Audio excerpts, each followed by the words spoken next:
Throughout history, those empires that were brutally oppressive, fearing eventual retribution from the oppressed, have always manipulated the minds of the oppressed to think in ways that prevents them from seeking retribution against their oppressors. Therefore, the beliefs and perceptions held by the oppressed are never truly their own. There are always falsehoods that are beneficial to their oppressors that were shrewdly embedded into the minds of the oppressed by their oppressors without the oppressed even realizing it. The nefarious practice is called socialize. Socialize is when the oppressors exploits their monopoly over information that are fed into the minds of the oppressed to manipulate the oppressed to think and behave in ways that are beneficial to the oppressors. This practice of socializing the oppressed has never been abandoned. It's what the white society has done to black people. We have been socialized. Our minds have been socialized, and our minds have been and are continuously being manipulated to think in ways that are beneficial to the white society, without most black people even realizing it. Here's why white oppressive forces deemed it as being absolutely necessary to socialize the minds of black people. Imagine that a group of invaders broke into a home to rob it of all of its wealth.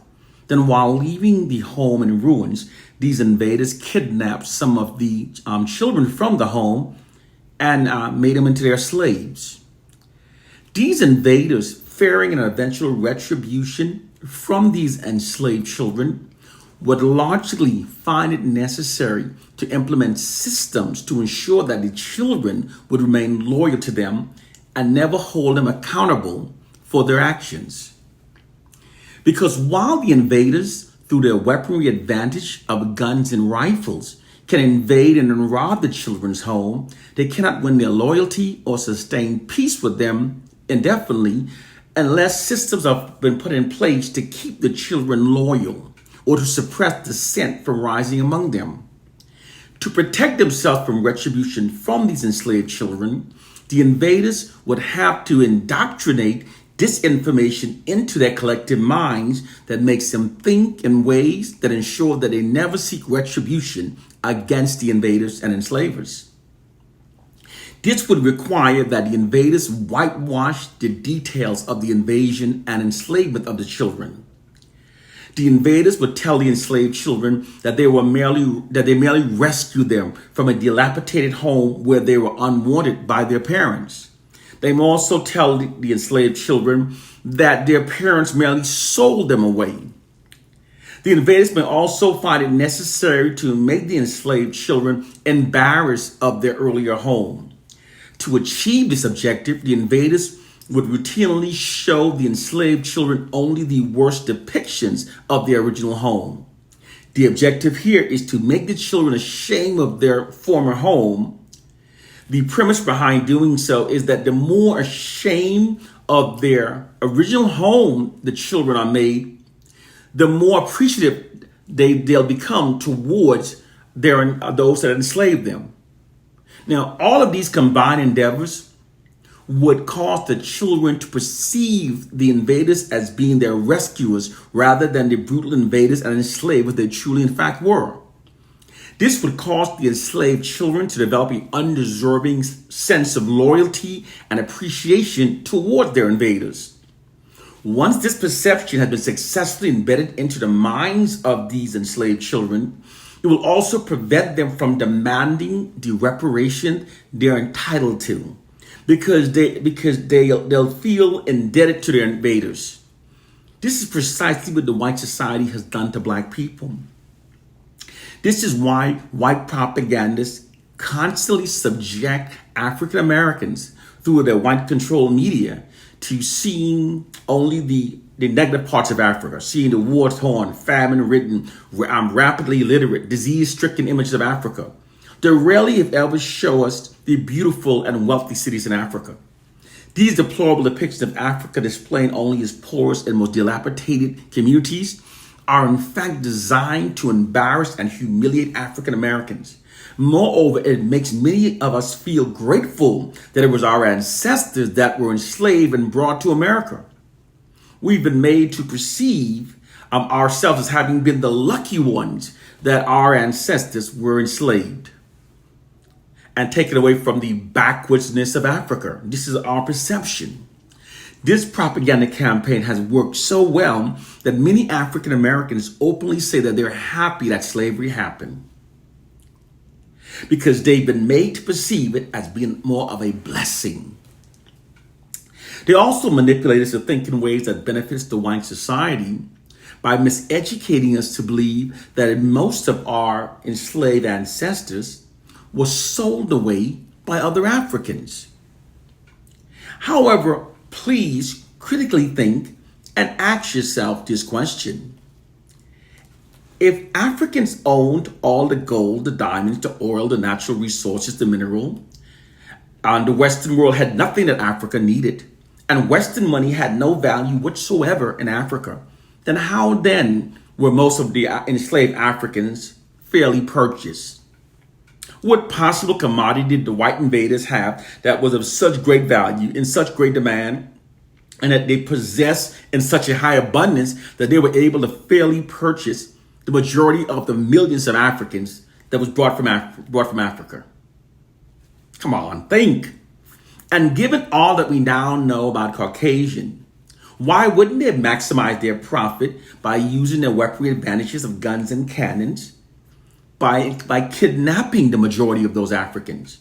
To believe that the greedy and immoral white invaders went into Africa with weaponry advantages of guns and cannons, and rather than maximizing their profit, they choose to find a way to purchase most of those millions of Africans, is absolutely ridiculous. Because such a claim totally contradicts over 500 years of demonstrated behavior by Caucasians in regards to black people and when making profits. When you critically think and look at facts as they truly were, it becomes clear that most of our ancestors were not sold off as the white man's been manipulated us to think. White historians rewrote history of the African slave trade to favor themselves. Clearly, the history we've been taught has been whitewashed to make us think in ways that benefits the white society. This is also why they miseducate us to believe that before they invaded Africa and enslaved Africans, that our ancestors were uncivilized and illiterate.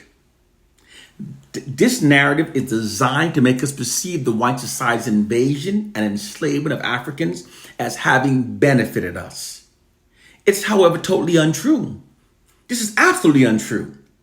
Long before the Europeans invaded Africa, it was Africans, when we call ourselves Moors, that civilized Europe. All of Greece's first scholars openly admitted that their knowledge came from African scholars. The world's first scholars were in fact Africans. African scholars introduced science, writing, math, and philosophy to the world. The world's oldest university, library, manuscript, encyclopedia, human prosthetic, mathematical tools, medical journals are all located in Africa. Africans invented the wheel, paper, the calendar, the concept of 24 hours in a day. Africans are the first to build in stone and to smelt metal. The largest wall ever built is not the Great Wall of China. It is the Great Wall of Benin, located in Nigeria. It's even recognized by the Guinness World of Records. It's 4 times larger than the Great Wall of China. The white society constantly has fed us misinformation designed to make us think and behave in ways that benefits the white society. White historians conceal these facts from black people because they can't teach us of our historical greatness and continue the oppression of black people. Because once the people know their true greatness, they no longer accept being oppressed. White historians also cannot teach the true great history of Africa to black people, because to do so, they would have to admit that they interrupted that great history. They also can teach our true history because it totally debunks the myth of their white racial superiority. That's why they don't teach it. You know, what's under siege is our ability and willingness to critically think, to challenge what we're told, and to resist their effort to manipulate and deceive us. Those black people who don't critically think never notice their mental change. There are black people who are walking around functioning based on what white people tell them to think.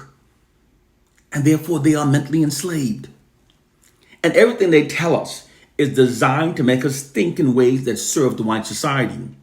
White social science says they've instilled a value system into our collective minds that makes us think and behave in ways that benefits the white society. We African Americans have now been, since the first slave arrived in America, it's been more than over 400 years now, like 403 years now. If you're still walking around clenching to your Bible, believing in Willie Lynch, and allowing the white society to tell you what to think, you are mentally enslaved. You have to recognize, you have to wake up to our reality. It is time to wake up to our reality. One love and peace.